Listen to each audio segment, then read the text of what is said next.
This is Democracy Now!, democracynow.org, The War and Peace Report. I'm Amy Goodman. On Thursday, the lawyer for a United Airlines passenger who was beaten and dragged from a flight by airport security guards said his client lost 2 teeth, suffered a broken nose and concussion, and might need reconstructive surgery. Dr. David Dow sustained the injuries after United Airlines ordered him off the plane, leaving his paid seat on his Chicago to Louisville, Kentucky flight last Sunday.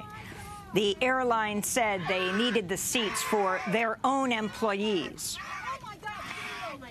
United then called in Chicago Department of Aviation security officers to forcibly remove the 69-year-old physician when he refused, and they dragged him down the aisle off the flight. We turn now to Ralph Nader, longtime consumer advocate, many-time presidential candidate, who back in the early 70s helped force airlines to begin compensating passengers bumped from their flights. I spoke to Ralph Nader last night and asked him to explain how he did this.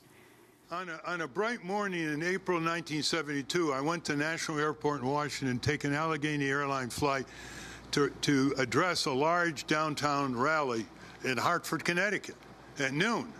And I got there with a confirmed ticket, and they said, the plane is full, you can't get on the plane. I said, I have a confirmed ticket and a confirmed seat. I'm sorry, the plane is full. Behind me was an assistant to Senator Ribicoff, whose name was John Koskinen, who's now the IRS commissioner. And he was bumped, too. So I found myself a wonderful public interest lawyer, Reuben Robertson. He took it all the way up to the Supreme Court. In a 9-0 decision, the court ruled that if you are bumped with a confirmed reservation, you have a case under the doctrine of fraudulent misrepresentation. And so we went down to the lower court and the Civil Aeronautics Board, and they required the airlines to put a notice on the ticket counter in all of our tickets saying that if we are bumped, we're entitled to some form of compensation. What form was to be decided by the airlines, and they decided to auction off the seats. And it worked like a charm 99% of the time. And where it doesn't work is where the airline gets chintzy and offers vouchers instead of cash. And what United Airlines did, and the flight from Chicago to Louisville, when they wanted to get 4 seats emptied for 4 flight attendants deadheading it to Louisville to get on another plane, was offer vouchers that expire in 1 year.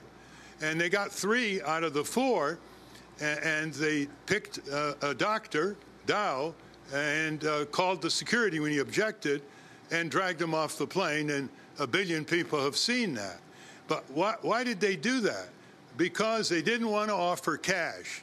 And why didn't the customer have a right to stay on? Because the contract of carriage, which is on the UAW website, is 67,000 words long and fine print, and it takes away the rights to be assured that when you have a confirmed reservation and you're in the seat, you can stay in the seat. Total unbridled discretion by the airline to throw you off the plane. So now the stage is set, because so many people are outraged, for getting the Passenger Bill of Rights legislation through Congress, which has been mired for decades because of the airline lobby. So it all started with a lawsuit. To see the whole interview with Ralph Nader, you can go to democracynow.org. Ralph Nader is the founder of the American Museum of Tort Law, which is located in his hometown of Winsted, Connecticut. It's been reported that all the passengers on the United flight have been offered a refund by United if they sign on the dotted line that they will not sue the airlines.